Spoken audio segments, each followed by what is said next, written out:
How many people would be willing to play a game of Monopoly with real money if the banker was making up the rules, rigging the dice, stealing the money, cheating the players, and grabbing up all the properties?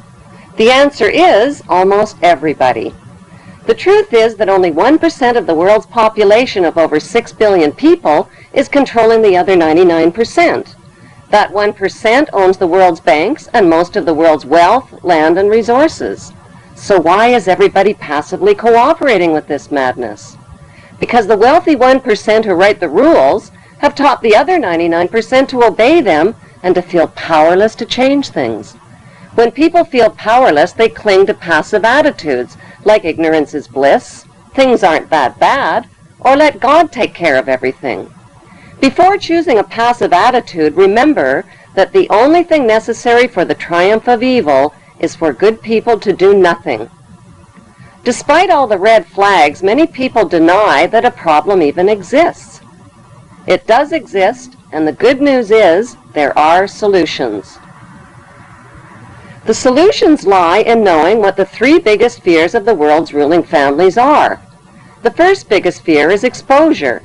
They have gone to great lengths to cover up their trail of crimes and to win the public's trust through their media monopolies. Without public trust, their ancestral plan for global control is doomed. Their second biggest fear is losing public support. If the public stops cooperating, their plan is guaranteed to fail.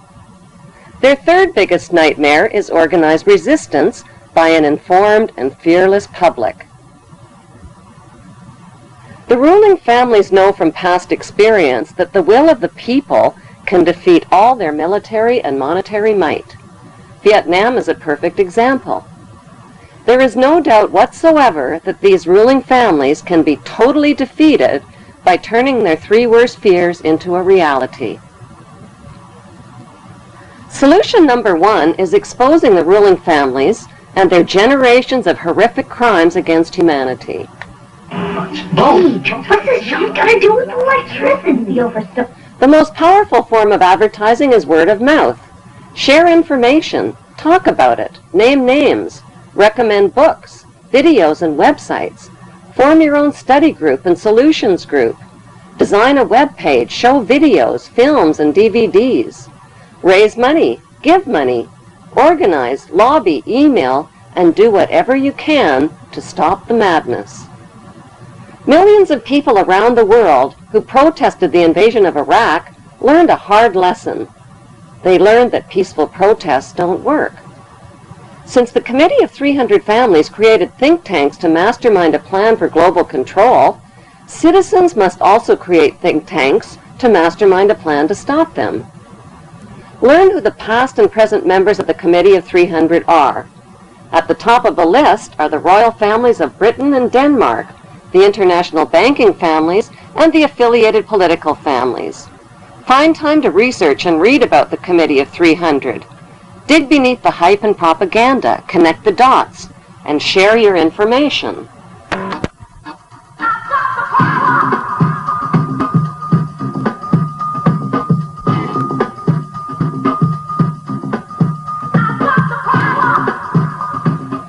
The second solution for ending the madness is to take back control over your own money.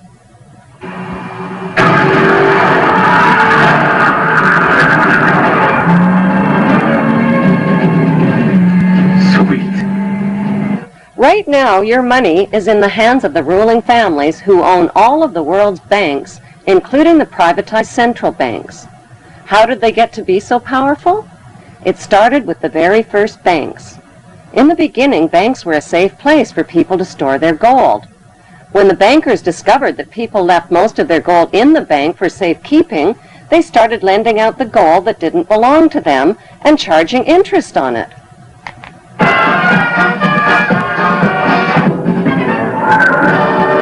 Soon, kings and royalty were borrowing gold from the bankers to finance wars.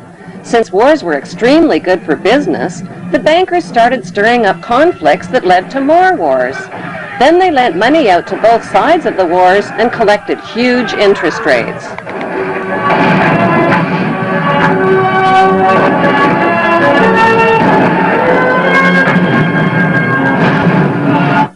Eventually, the bankers got so rich that they built banks all over the world. They made millions in interest just by loaning out other people's money that didn't belong to them. They bought mansions and fancy clothes and hosted extravagant parties. The royal families of Europe became the banksters' biggest customers and rewarded them with high society titles like Lord and Baron and Sir. Using their money and royal influence, the banksters changed the laws of nations so they could put the world's central banks, mints, and money supply into private hands, their private hands. Out of every $1,000 that each of their customers deposited in their banks, they kept only $100 on hand. They took the rest of their customers' money and made loans with it, invested it, and started up other businesses, like the steel business to create rails for their railway companies, to transport oil for their oil companies. Pretty soon, the banksters' new businesses grew into giant corporations. Those giant corporations turned the world's oceans, lakes, rivers, air, and soil into corporate toilets.